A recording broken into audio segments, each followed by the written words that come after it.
ওরে আয়েশা, ওই খাদিজার কথা মনে করলে আমার চোখের পানি ধরে রাখতে পারি না। আজ আবার সেই মক্কার জমিন আমার ফিরে পাইলাম রে আলী। আজ আমার খুশির কান্না। জোহরের নামাজ আমি জামাতে আদায় করব, আর আজকের এই বিজয়ের আযান যিনি দিবে তার কপাল ভালো।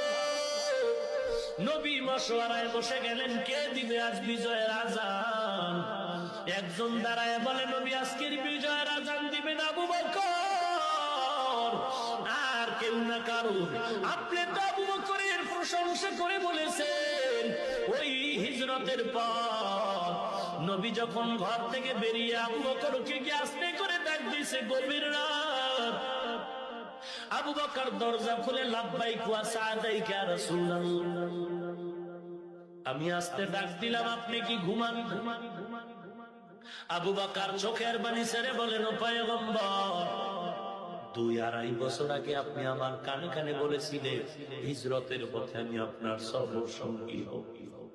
ও নবী, আল্লাহর জাতের কসম, ওই দিন থেকে আমি যতই ব্যস্ত থাকি, রাতের বেলা একটা সেকেন্ডের জন্য আমি ঘুমাই না। দরওয়াজার কিনারা অপেক্ষা করি।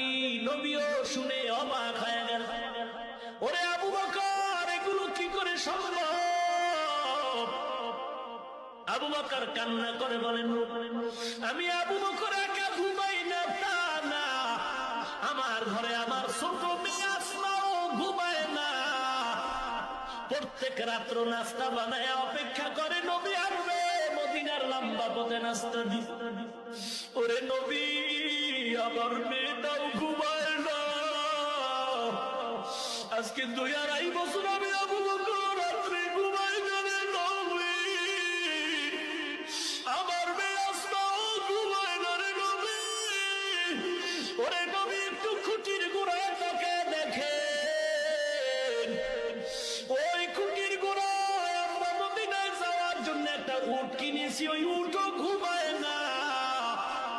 আপনার আসার পথের দিকে তাকায় থাকে আর চোখ বেয়ে পানি। মায়ার নবী হাউমাউ করে কাঁদে, ডুবালি। আজ আবার দুঃখের রাত, কষ্টের রাত।